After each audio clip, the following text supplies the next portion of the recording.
Get ready for Benjamin Knight Fuchs Live.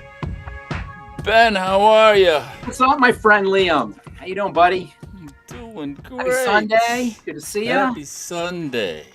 So we're going to use an abbreviation. We're going to use a code word for today's topic. Okay, I'm ready. We should call it the C word. No, that's not good. We'll call it the CV word. It's the CV word. Yeah, I can't say it. I don't want to get Would it have to do with something about a this certain kind of infection crazy that was thing? all the rage about 4 years ago, 4 or 5 years. Right. Yeah, this is the. We'll call it the CV word, 'cause I don't want, CV word. The powers that be to get upset with what I'm saying, but it turns out that the CV condition, the infection, doesn't always go away. Yes. Some people suffer from long CV. Heard that term, right? Long CV. Yeah, I've heard long of it. CV. Long Symptoms just CV, persist. yes. People don't get better. And then, usually when you have an infection, the immune system takes care of it, and it goes away. For most people, it does. There's another issue, too, that it's kind of similar. We're not going to really address it too much today, but it's along the same lines as we'll talk about here in a minute, called chronic Lyme disease. You heard of chronic Lyme? You heard of Lyme disease? Lyme disease, Yes, tick. yes. Some people don't recover from that either. When you have the Lyme disease is caused by a tick, you get an infection, a bacterial infection. It's supposed to go away, and the body's supposed to resolve these things, but some people it doesn't resolve. And so people, actually millions of people, according to statistics, some 2 million people suffer from chronic Lyme disease. Something like 17 million people, I think. What did I read here? Something like 17 million people have this long CV, where people don't recover. What do you do? First of all, what's the cause? What do you do? Well, it turns out, as should be no surprise, and this is our thesis on all of our shows, the triangle of disease. These 3 points of bodily breakdown that lead to all chronic conditions. See, chronic conditions are an aberration because the body is supposed to resolve issues. It's homeostatic. It has a natural ability to pull the ups down and the downs up. Now, everything's regulated tightly. You don't want to have too much or too little. And the body has a way of controlling all these things. That's called homeostasis. Some people say allostasis, which is a little bit different, but along the same lines. Everything is balanced. When things go up, they get pulled down. When things go down, they go up. If things stay up or stay down, they are dysregulated. That's the term. And you always, always, always, always want to go back to the triangle of disease. The reason this is important is because it works, it's effective. And secondly, it simplifies everything. In fact, not only does it simplify everything, it takes these chronic health challenges, which are not only long CV or chronic Lyme, but all the chronic diseases that we suffer from in this country. What was the latest statistic I read? 20 to 25% of Americans have at least one chronic disease. I'm going by memory here, something along those lines. Whenever you have a chronic health condition, you have an aberration. The body is not doing what it's supposed to do, and you always backtrack to the triangle of disease, as we'll show here. The triangle of disease, as most people know, if they've watched us previously, or watched me previously on any of my other presentations, is the digestive tract, point number 1 on the triangle of disease, breakdowns at the level of the intestine. And it's not because I'm a food guy. People are sensitive about food. They don't. Sure, very much. Be careful when you talk about food with people because I think we subliminally know or subconsciously know that there's certain things we should be eating and not eating, and we feel guilty about it.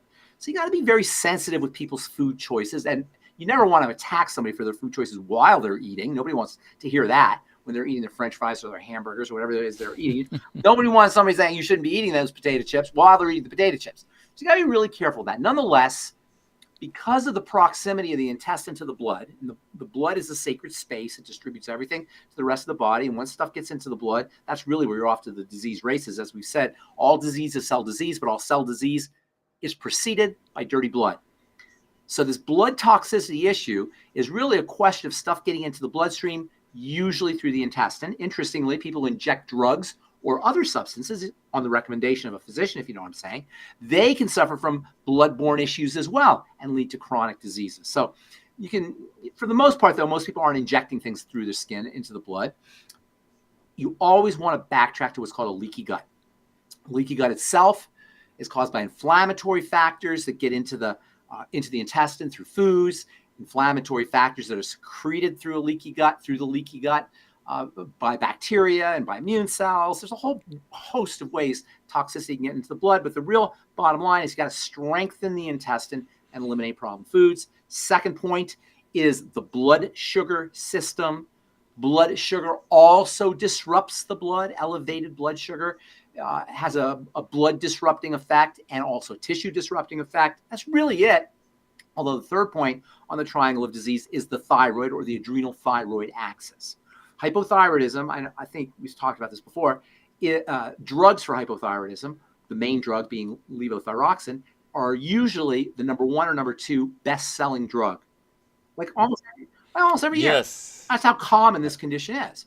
And you can't treat the thyroid by itself because it is a sequel, biochemistry they say sequelae, sequel to disturbances in the first 2 points, the digestive system and the blood sugar system, and also the adrenal glands. So long CV, no different. Slide number 1. Gut dysbiosis and long CV, feeling gutted. CV is primarily a respiratory illness. However, there is compelling evidence proposing a lung-gut axis involved in the disease. We explore emerging evidence suggesting a link between dysbiosis of the gut microbiota and long-term complications from CV19 or CV. Next slide. From Life Sciences, 2024, last year, GI, gastrointestinal pathophysiology in long CV, a high incidence of irritable bowel syndrome manifested by abdominal pain and defecation pattern changes is reported in CV patients, although CV is primarily respiratory illness. Fecal shedding of the viral antigens positively correlate with bowel symptoms. Again, we see dysbiosis related to the viral infection. Third, next slide. This is from the American Diabetes Association. Individuals with diabetes are up to 4 times more likely to develop a long CV. Next slide. From Frontiers in Endocrinology, increased prevalence of autoimmune thyroid disease after CV19. Thyroid dysfunction associated with SARS-CoV acute infection has been extensively described since the beginning of the pandemic. Next slide. Hypothyroidism is associated with prolonged COVID. Oops. Hope we don't get cut off on that. Sorry about that. Prolonged CV19 isn't terrible. I can't say these things. I can't actually read research studies. This is a case of anosmia. Have you heard of this, where people can't smell after they have the infection? Right? Yes, I have heard guess of what? it. They lose taste and they lose smell. That's called anosmia. That's when you can't smell, related to inability to taste. Hypothyroidism is associated. Since the onset of CV19 pandemic, an increasing body of data suggests infection with CV19 affects multiple organs with short-term and long-term outcomes. Viral effects on thyroid function will lead to multi-system involvement as thyroid hormones affect everything. There you go. So what do you do? If you're dealing with long CV or chronic Lyme, or for that matter, any chronic disease, work on digestive health. If you're using longevity products, get on the I-26, Hyperimmune Ag. Love this stuff. I can't see it. I guess you can't see it. I-26 is called. Great for all digestive health conditions and health challenges associated with digestive health conditions, including long CV, chronic Lyme, and all chronic health conditions. Use probiotics. I love the Nightly Essence probiotics. Use fiber can help. Here's something interesting. I don't know if you know about Fucoid Z, which is a longevity product, which is fucoidin. Fucoidin is a polysaccharide. It's found in seaweed. And it turns out that these polysaccharides can stimulate the building of tissue that can protect against leaky gut, can strengthen the intestinal lining. So Fucoid Z can help. Algae in general can help. Longevity has a new product called Body Balance. That can help as well. And of course, staying away from problem foods. staying away from gluten, staying away from lectin, staying away from allergens. One of the worst things you could do for your intestine, and nobody talks about this, is fried fats. Fried fats inflame the intestine, and we all love fried fats. It's almost like it's a joke. People make fun of the fact that we're all eating these fried fatty foods, and they laugh about it. I watch this show sometimes called Carnival Eats. You ever seen the show? I'm not much of a cook, but I like the Food Channel for some reason. I like to watch people cooking. And there's a show called Carnival Eats, where this guy goes to all these carnivals and he talks to people making foods at carnivals. And invariably they're deep fried. And he makes jokes about it and how delicious deep fried food is, as if it was really funny. It's not funny. Deep fried foods are incredibly problematic for the intestine. They inflame the intestine, but really for the whole body. They're associated with cancer. They're associated with inflammation in the joint and inflammation everywhere. They're very inflammatory, particularly for the intestine. Another substance that can inflame the intestine is the female hormone estrogen. And when estrogen levels are not controlled, or estrogen is not eliminated or detoxified appropriately, it can build up in the intestine. Turns out that the intestine is one of the main estrogen detoxification organs in the body. Bacteria in the intestine detoxify estrogen. Bacteria communicate with bile and with the gallbladder, and bile is involved in estrogen detoxification. So for people who have estrogen problems, who are high estrogen producers, or perhaps exposed to what are they called xenoestrogens, they can be predisposed to leaky gut problems. So being careful with estrogen, improving estrogen detoxification, balancing estrogen with progesterone, reducing exposure to xenoestrogens, particularly from things like birth control pills or cosmetics. Preservatives act like this is foreign estrogens, imitation estrogens. And then also, believe it or not, sunscreens can act like xenoestrogens. So avoiding those as well. And then, of course, for the thyroid, you can't really work on the thyroid directly, but by working on the digestive system and by working on the blood sugar system, you will work on upstream or downstream at the level of the thyroid. The metabolic system, or the blood sugar system, and the digestive system are upstream from thyroid dysfunction. And this is why thyroid medicine and thyroid treatment is so notoriously unsuccessful. The best that the medical model can do when it comes to thyroid issues is give thyroid hormone.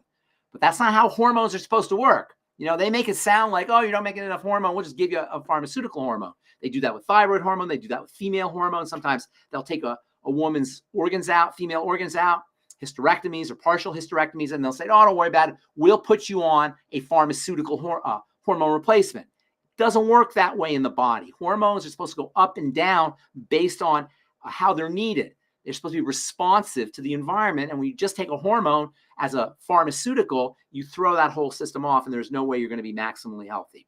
Bottom line is, health is simple. Don't overthink. And health is not medical. It's lifestyle, with the exception, of course, of severe injuries. If you have severe injury, then you need to have some, obviously, intervention. And this is really where the medical model excels, is in stitching us back up. But when it comes to chronic, long-term health challenges, which account for most of our health misery, and that includes accelerated aging, by the way, or even aging in general, you can slow down the aging process with these strategies. It's not medical, it's lifestyle, and it's very simple. Focus on digestive health, focus on metabolic health, i.e. blood sugar health, and then or sugar health or dysglycemia, improving dysglycemia. And then I didn't mention this, but the adrenal glands are also important. Relax, meditate, deep breathe, rest, practice all kinds of muscle relaxation and what other kind, any kind of body work, anything that relaxes your muscles, relaxes your body, is going to improve adrenal function by telling the adrenal glands, the stress glands to stand down. Now, the adrenal glands will also be activated by the blood sugar system or dysglycemia and digestive health issues. So you're going to improve adrenal health just by working on the digestive system and the blood sugar system. But as Aaron Rodgers, Green Bay Packers, now Jets quarterback, said, RELAX, relax. Yes, that's always a good place to start. So within this world of this CV world, as we're calling it, there are two sort of very famous Yes. anti-parasitic Yes. therapies that were championed by some IV. I don't know if we can people. say the Give full it, word. We'll say IV. yeah, What's the other one you're thinking? IV and Oh yeah, H. Yeah, yeah, yeah. HY. HY. Yeah. Yeah, So, do they're you have any drugs, they're thoughts poisons. on They're not, those? IV is not the deadliest poison in the world, and it has some benefits to its parasitic infections, and even for even as for CV or long CV, but it's still a drug. And again, the point I'm trying to make here is we don't need to be drugged. It's not the end. It's not the most deadly drug. HQ or this other drug is a little harder on the body. It's an anti-malarial. Um, you know, that's not a great drug. IV's a little bit gentler on the body, but even still, it's not a medical issue. It's not a pharmacological issue. And this idea of well-meaning medical professionals or even well-meaning pharmacists or well-meaning patients who advocate for IV or advocate for HY, if you will, they mean well, but you shouldn't need a pharmaceutical. These are health issues, not medical issues. Now, if worse comes to worse and you're in the midst of a serious problem, you might want to use a drug, but your body still has to detoxify that drug. Detoxification of the drug is going to result in a deficit or at least the use of resources, nutritional resources, which are often in scant supply. So, it just puts a burden on the body that the body doesn't need. If you need it, you feel like you really need it, you need to have that. It's not the end of the world, and it should be available. I don't believe these things should be unavailable, and I find it very suspicious that they are unavailable. But you really shouldn't need it. And while we're on the subject, though, of nutrients, there are certain nutrients that can build the immune system. Selenium, for one thing, is a very important immune booster. Zinc is a very important immune booster. Vitamin C is a very important immune booster. Interestingly, essential fatty acids are not only important for the immune cells, for the immune system, the cells of the immune system. White blood cells depend on these fats for their cell membranes, but also omega-3 fats and omega-6 fats are the molecules of inflammation and anti-inflammation. And of course, all health challenges, chronic diseases, as well as long CV, or chronic Lyme disease, these are inflammatory issues. So essential fatty acids can also be very helpful as anti-inflammatories to support the healing process and also to support the immune system. And there has also been a lot of talk about this certain protein that rhymes with like, that Light. is prevalent. The starts with a S. Yeah. That Yes, well, uh, that one, yeah, and, that's a protein and, that's found on and the actual entity that causes the problem. But it turns out, as what you're alluding to, is that protein that rhymes with like also is injected intentionally into the body, and this is one of the This is the mechanism of action of the so-called protective jab that they give, and that like protein, if you will, that is supposed to activate the immune system, but it activates the immune system chronically. Is the problem, and people end up with a chronically activated immune system, and they're finding out more and more problems associated with this remedy or this treatment, if you will, and then they're also finding out that it doesn't always work anyway. People get the disease even after they've been inoculated.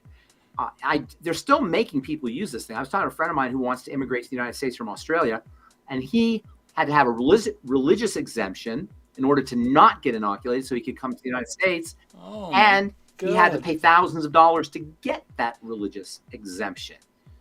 And yeah, with all the unbelievable. controversy around it, it's still there. There's still governments that are forcing people, compelling people if they want to participate in certain privileges like immigrating or becoming citizens here, to inoculate themselves in this fashion. Look, I don't have a problem with people doing it, but don't compel people to do it. Don't make people do it. There are people like me Right. and you, Liam, and people watching this now who care about our health. We care about our health, and Yes. we know about our health, and we care about our bodies. And to be told that you know better than us, and we can't participate in all of the benefits of being a citizen unless we do this to ourselves, It's just not right. It's not fair. It's anti-human being. And so I hope we don't get cut off because we didn't mention any brand names here, any terms. But it's it's pretty scandalous.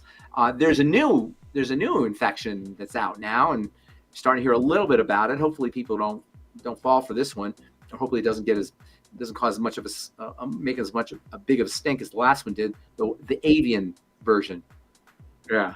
Avian. Hopefully we don't have to run through this again. I suspect they're going to have a harder time getting people to participate and be compliant this go around than they did last time. I agree. I think podcasts like this and many others are getting the word out. All right. Well, God bless you, my friend. All right, Ben. That was outstanding. We'll talk to you next week. Good. Talk to you guys next week. Bye, Liam. Thanks. Take care.